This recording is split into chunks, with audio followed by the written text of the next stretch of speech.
Welcome to Hey Therapist. I'm your host, Leslie Ross. With me is my producer, Jay Wesley Lindley.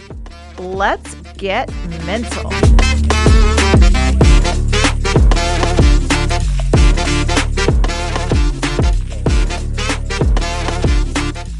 Few things have happened since we last recorded. We have been on vacation, so did a family vacation, and then I've watched some TV. And all of that has come to this topic, essentially rejection, but I like to look at it as you don't like everybody either. Like, it's okay that people aren't going to like you because you don't like everybody either. So a couple of the things that have come up. When we were on the cruise ship, which was outstanding, we had a cousin with us, single cousin, which I'm single, but I've aged out of most of the people on the cruise ship, so it's fine. There were some cute boys there, and she went up to a group because there was one cute boy she wanted to talk to, and he didn't respond, but the other one did. Like, the one boy was all about it, and he was right there and energetic and all in and talking and all of those things. And then we start talking about this other guy who she was making eyes at, and they kept catching each other's eyes, and I'm like, go talk to him. I can't go talk to him. I can't go talk to him. I'm like, go talk to him. The last night of the cruise, it was a situation where it was forced, where she had to talk to him. And it turns out he wasn't talking to her because we had the boy cousins with us and my nephews, and Jay was with us. And, so the men around us that saw us had no idea who was with who, I'm assuming, because she looks young too. So she could have been with one of the boys. And so he thought she was with one of them, and she thought that he was with some girl because there was somebody that was around. So they spent all week just looking at each other and no one talking because they were afraid of what? Being rejected? Like saying, oh no, I've got a person? Okay. But you could have been making out with this beautiful man all week, and we got to talk to people. And then I watched Bama Rush, which is the documentary about the Alabama sorority rush that went crazy on TikTok during lockdown 2021. I think is when it went huge on TikTok. And I'm watching that, and, a lot of these girls' stories and the reasons they're rushing is because they want friends. They want to be a part of something. They want, that look, that name, that status. And so it made me start thinking about what we do instead of putting ourselves out there. And it's the workarounds, the joining groups, those things, being part of this group or sports or whatever it is, because within that, you do get a basis of friendship. You do get, like-minded people who are doing like-minded things. But is it genuine? I started thinking about growing up, and I was never one of the cool kids. Like, I wanted to be a cool kid. I was never one of the cool kids. I liked everyone, and most people liked me, I think. I don't know. If they didn't, I don't really care, but I'll see them around town probably, but it's fine. It's why do you want to be a part of that, though? And I think it was because everyone knew who they were, right? It's small, especially growing up in a small town. The teachers knew them. They knew their families. They were recognized when they went places. And, I think we all kind of want that. Even the most introverted person that may pull away from that, we want to be liked. We want to be recognized. We want people to acknowledge our presence and our abilities and skills. But what are we putting out there? Why do you want to be a part of them? To be cool. Well, because they get this recognition. Okay, but are they even good people? Because a lot of times those cliques of the quote unquote cool kids, the jocks, those people, they're not the best people. They know they're popular. They have an arrogance about them. They're sometimes mean. They're bullies, and do you really want to be a part of that, or do you just want to be a part of something? It's figuring out what that is. What are you looking for, and what is the fear? And so when we're talking about that, I think some of it falls under that, our self-esteem. Where is your self-esteem? Do you feel worthy of having friendships? Do you feel like you get to be part of something? In the beginning of a friendship or a relationship, you may be putting out more effort, right? There may be someone who, maybe a little more shy or have some walls up. They're a little reserved. So you start putting out more effort and you're investing more time, you're investing more energy, you're putting out the effort. And then if you stop and look back from it, yeah, this person's always there, but are they your friend? What are they contributing to you? Because it's okay in the beginning if we're putting out a little more effort to build a relationship. And if you know what is going on with someone, it's a little more understandable. But are they contributing back? One of my super, super close friends, she had a really good friend who I wasn't really good friends with. It was one of those, we always have friendships are strange dynamics. Not everyone is going to be friends with everyone. And you know people from other places. And she had a really good friend who went with her all the time. They traveled together. They went to concerts. They would go out. They would do all these things. But my really good friend would pay for everything or cover everything or make sure everything was done or do all of the work. And this person would just be there. And when she set some boundaries and was like, listen, you can go with me, but you're going to do this. You're going to do this. I need you to contribute this. She disappeared. She stopped coming around. And it was really sad. Like, it made me really sad for her. But again, we shouldn't expend all of our energy into someone who's not going to give it back. It's really a tough situation to be in, especially when they may be one of your only friends. Because it's hard to make friends, especially as adults. If you don't already have people that are in your circle, it's really hard to make friends because we all turn into that awkward little kid going, hi, do you want to play? Like, what do you like to do? And then you just sound dumb. Like, you feel like you sound dumb, which you don't because the other person's just as nervous as you are. But you just hear it in your head and you're like, oh my God, I'm so dumb. They're not going to like me. And that's okay because you may actually not like them. Because once we get to know people is when you get to make that decision. And sometimes it is that gut reaction, that first impression, whatever it is that you're just like, oh, there's something about this person I don't like. And that doesn't mean that they're a bad person. And it doesn't mean that they've done anything wrong. You just don't click. Sometimes that's hard to internalize, though.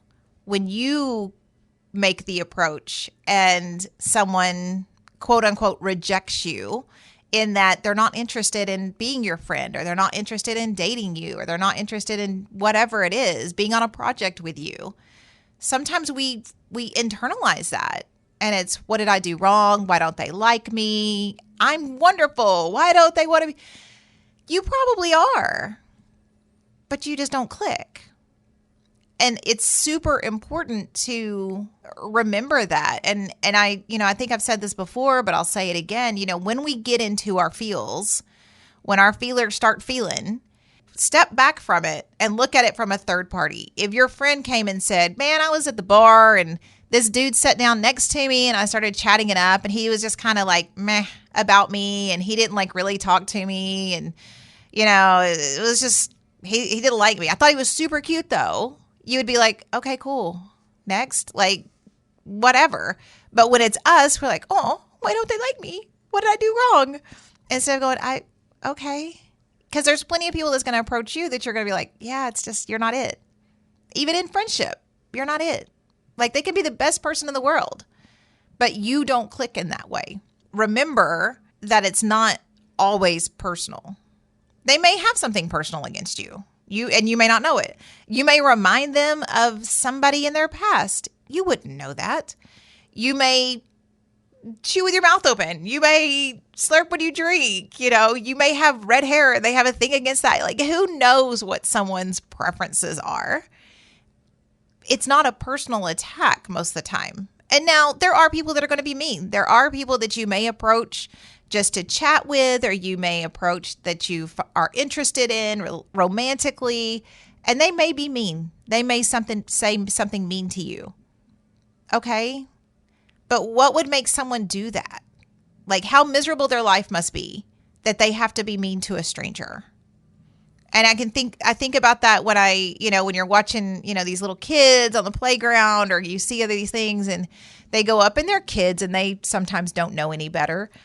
But it's just so sad when you step out of it and you look at it and you're like, oh, they just want to play. Like, just let them play. And there's some little mean kid not letting them play just because, they dress differently or act differently. And it's really just about knowing who you are.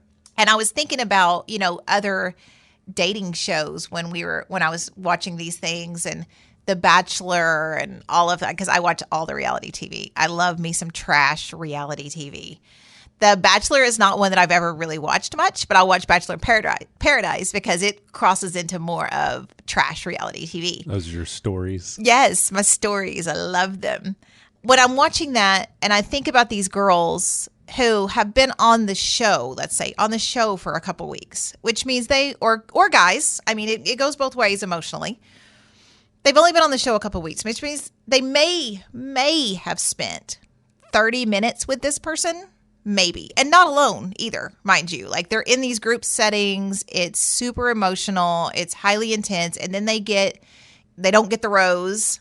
And so they have to be voted off the island. Wrong show, I know, but it would be much more interesting that way. They're tearful about it, or they're super emotional, or they're taking it so personal. That's because they have this investment of emotions and expectations. And expectations are just preemptive disappointments. You know, when we go into something with this expectation, you know, they went in, they invested all this money because it's very expensive to be on those shows, all those shows. Even if it's like Love Island where they're just in bikinis, it's still very expensive. They have to pay for all those things, and they have to have a certain set of wardrobe. They have this investment of time, and you know, most of the time there are some people that go on those shows for clout, and they go on there to push their social media agenda or whatever they're doing. But a lot of people are on there because they want a partner. They want love. They're looking for this, and they can't find it out in the wild. So they're on one of these shows. So their hope is in this. They're in this emotionally. They have these hopes. And then this stranger rejects them, essentially. He doesn't even know you. She doesn't even know you.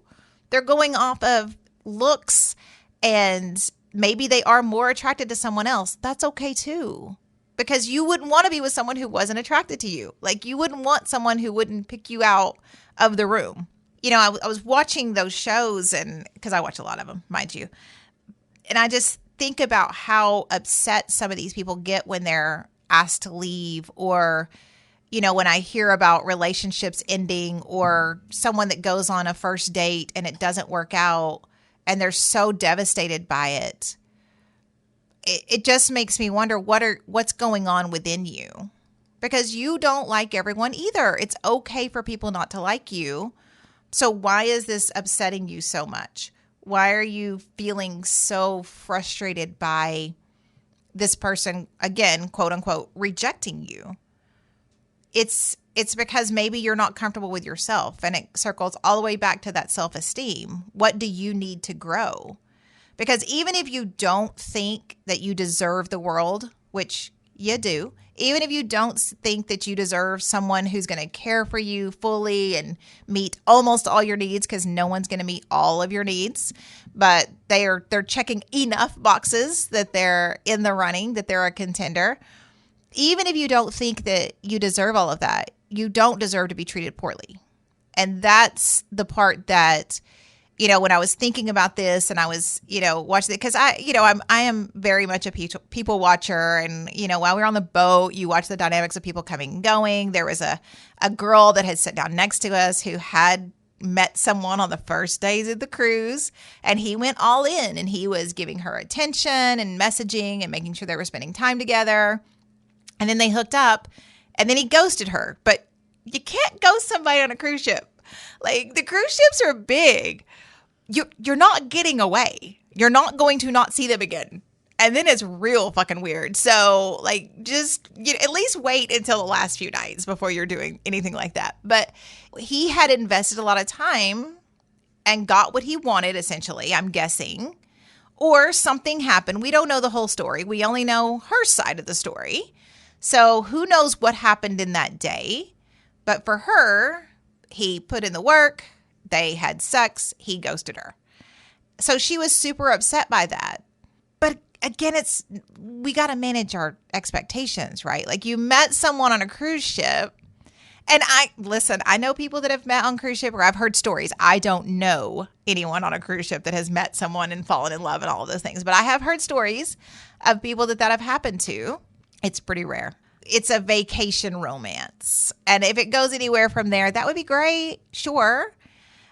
But also it's a vacation romance. Like, you don't know this person, and the internet may not have been good enough for you to Google him and, check the OSCN or whatever legal thing you have in your state where you can look at someone's criminal record. Like, you don't know people like that.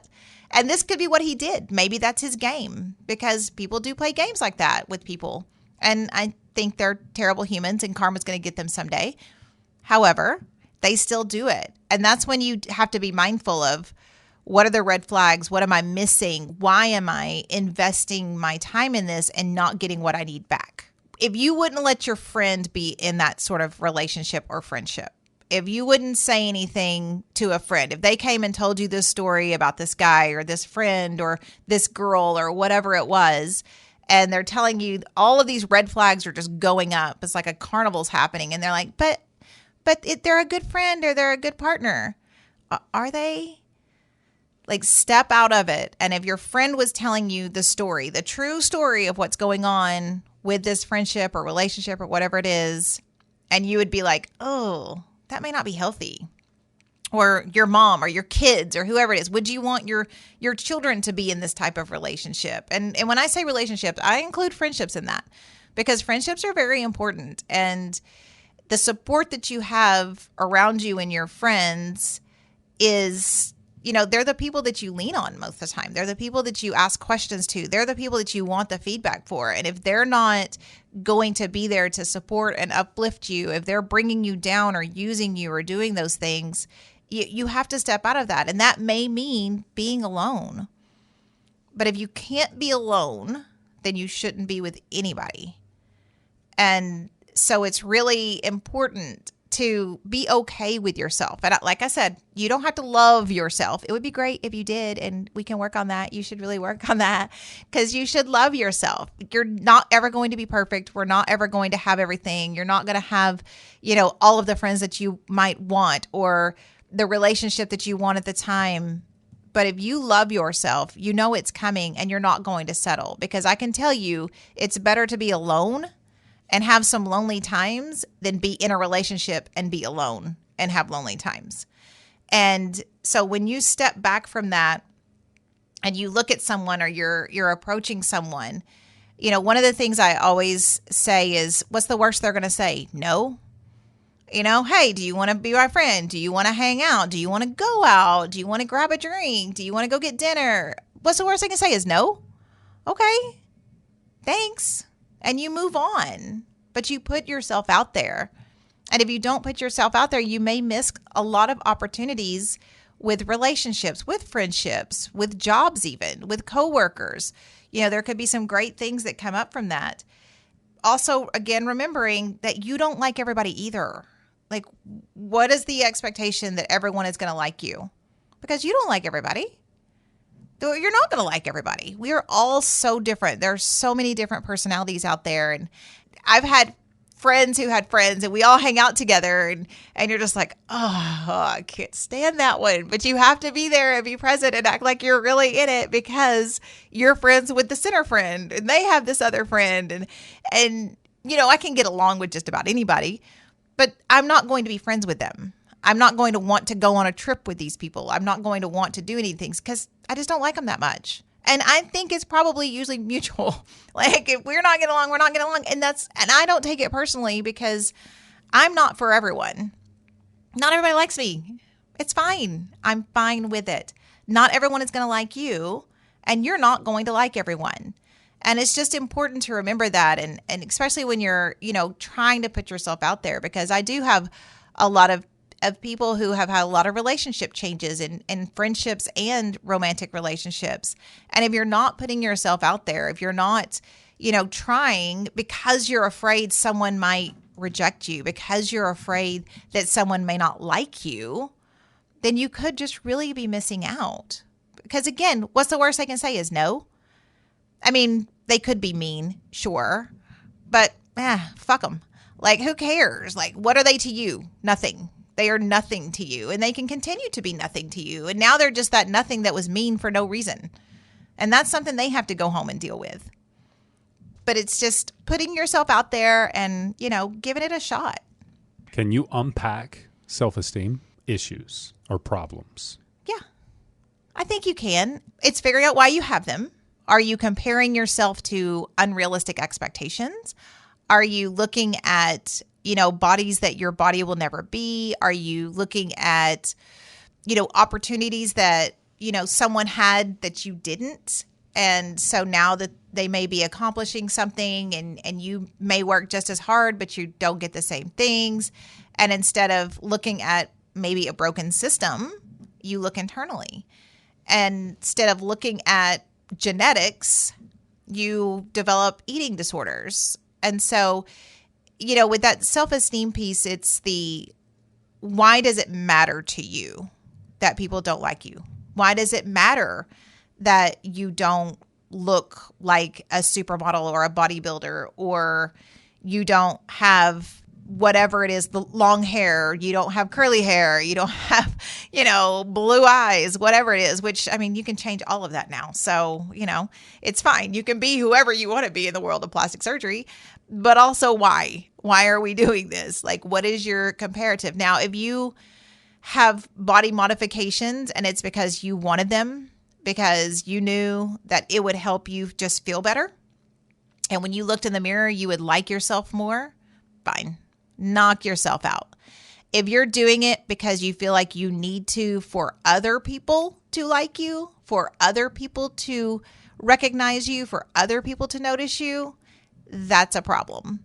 And it's a problem because it shouldn't be about other people. Because someone, and plenty of someones, will like you for who you are. You just have to find them. It's that why. Why does it matter? Why do you want that? If it's, well, the boy that I liked this girl and like this girl, and they have blonde hair, and I want my hair blonde now. Well, he's probably still not going to like you. I hate to tell you, sis. He probably still ain't going to like you because he sounds kind of douchey. Like, if he's only dating girls with blonde hair, like, not giving, like, come on. But again, also, he may not be. That may just be his type. He may enjoy that in a person. It's the fit bods versus dad bods. I'm a dad bod girl. Like, I enjoy a man with a dad bod. Like, they're warmer and they cuddle better. And that motherfucker ain't gonna tell me what to eat. Like, he ain't gonna care that I'm plowing down some Oreos at night. Let's have some cereal for dinner. Done. Like, so, it's all in your preference. But there's plenty of women that love a man that just works out all the time and has that physique. And that's great. If that's what you enjoy, that's what you enjoy. Just like for men. Everyone has a type. You may not be their type. It's not a personal attack. You may want to be their type. Like, they may be your type, but you may not be their type. And that can be really frustrating. And you may think, but we could be so good together. And that could be true too. But if you're not their type, you're not even going to get in the door. And you also don't want someone settling. Like, they may be like, oh, this person really likes me, so I can keep them on the back burner. And if this doesn't work out, I'll come back. Why are you second choice? Don't be second choice. Like, you should have enough self-esteem to be like, nah, I'm good. You made your choice. I don't think I want to be a part of that anymore. And you get to tell people no, and you get to set boundaries. And I think that is a big part of self-esteem as well, is knowing when I can tell someone no. No, I'm not interested in that. No, I don't want to be a part of it. There was a guy that I knew for years. I've known him. Well, we don't talk anymore, but we'll get to that. I've known him since college, so 20-something years. We always flirted, but we never dated back then. And just not that long ago, probably a couple years ago, he had gotten divorced. He messaged me and he's like, hey, let's go hang out. I'm like, okay, cool. So we went and had a drink and it was fun. We had a great time. And we were having a conversation about dating. And I said, I'm not really interested in dating you. And because we're 44, 45 at this point, and he's got 4 children under the age of 8. Listen, I ain't mad about it. That's your life. That's what you've done. Cool. Someone out there wants to be a mother to your children. I am not the one. And he got so mad at me and called me terrible things. Like it was bad. Like just blew up my phone later too. Like, and about how I am a horrible person because I rejected him. To which I responded as, I would be a horrible person if I dated you and then said, no, I don't want your kids around. No, I don't want to be a part of that. I'm not saying I'm a good person for saying what I said, but like, I'm just being honest because I know what I want and I know what I bring to the table. And I'm comfortable enough to say, yeah, this isn't it. Like you're cool and all, but I don't want that. And he was very hateful about it. It was bad. This was one of those situations where you're glad you got to know that side of him. Absolutely. Quickly. We're too over that shit. But yeah, thank you for showing me who you are. And that was his insecurity coming out. That was him, knowing that it's going to be hard out there in them streets for a 40 plus man with very small children. Like, I get it, but don't put that on me. It's just knowing what you want and being able to say, yeah, I'm not going to settle for that. I'm lonely, but I don't want to be a part of that. I'm not going to settle for someone who treats me badly just because they send me a good morning message every now and then when they want to. So, and it is that self-esteem of, why do I want it? No one feels great every day.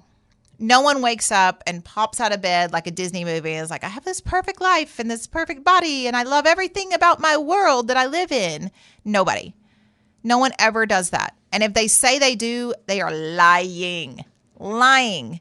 There's always going to be something about yourself that you don't enjoy. The question is, what do you do with that? Are you working on it? Are you okay with it? I mean, there's a lot of things about myself I don't enjoy and I'm cool with it. Like at this point, whatever. Like I'm good, fam. Like I'm not changing just very, very small things about my life anymore because I'm good with it. I know my downfalls. I know where I excel. I'm good with it. And you have to find that in yourself is, what are you good with? And what do you want to work on? Because there's always ways to work on it. There's online trainings, there's support groups, there's, like I said, again, sports, there's adult leagues in a lot of places for if you want to play sports or you want to just kind of be a part of something, you can go to those things. If you have something you enjoy, bingo. I love playing bingo. I know I'm not that old. I feel old, but I'm not that old, but I've been playing bingo since high school because we used to have a bingo place here. It's the same people every time you go. Like there are regulars that are just about anywhere you go at your favorite restaurant, the favorite, bar you go to, whatever. There's the same people there most of the time at least on certain nights or whatever. Go make friends with them. Just start chatting them up. Like you can integrate yourself and maybe create some friendships and at least have them right there. That doesn't mean you're going to go hang out anywhere else. It doesn't mean you're going to become besties and travel together, but you could have someone to sit there and chat with for the evening. And sometimes that's enough to make you just feel better and go, okay, yeah, that was nice. Now I'm going to go back into my hole and not talk to anybody for 2 days because I just spent all of my energy right there. And it is figuring out what it is that you're wanting and what you feel like you're lacking. Because you really may not be lacking it. If you, again, step out of yourself, if you look at yourself from the outside, am I really lacking that? Or are the people that I'm around making me feel like I'm lacking that? And that's another issue. What is your support group? You have to be good with you before you can be good for someone else. Ooh, yes. That one. That's a relationship that I've had. I think it's one most of us have had where, you want someone puts themselves down all the time and they're like, well, I'm not any good or I'm not good looking or you're too good for me or whatever it is. Why are they saying that? Are you trying to build them up? Like, is that their way of, seeking approval? There's a lot of better ways to do that. Or, are they truly that self-conscious that they don't feel secure in the relationship? And if they're not secure enough to be like, yes, we're great. I know that I may not feel like I'm good enough, but you say I am, so I believe you and we're here. Because if not, it's going to wear on the relationship. Eventually, it won't last because they are going to self-sabotage. They are going to throw themselves under the bus. I guess going back to the Bama Rush talk, but I worked with some sorority girls in my private practice who had been in Greek life at the University of Oklahoma. And one of them felt that way all the time. She was a bigger girl, like just by genetics. She ran all the time. She worked all the time. She was just a bigger girl. And, they would make fun of her. Like, her sisters would make fun of her. They would keep her out of things. They would tell her how to dress and what she could and couldn't wear. And, it just made her feel miserable. And then she had to go out into the world and present that these people were her best friends. And it was a very lonely life for her. I think she was only in the sororities for like maybe 1 full year. And then she opted out of Greek life. And Greek life was something she wanted to so much be a part of. She wanted that lifestyle. She wanted to have fun and the parties and the sisterhood and all of those things. And these people were just mean to her. They do go into it. And a lot of people go into a lot of situations thinking, well, these people are going to be my friends. Like, we're bound by this sisterhood, brotherhood, group dynamic, whatever it is. And it's not always true, because some people are just mean and cliquey. And some people become mean because of the cliques. And not everyone's going to like you. And you're not going to like everyone. For my producer, Jay Lindley, I'm Leslie Ross. Thank you all for joining us. Please send any questions or comments through the website, heytherapist.com, or email help@heytherapist.com. They may be featured on the show anonymously. Hey Therapist is an SEOK radio production and is for your entertainment purposes only. Thank you for joining us. Make good choices.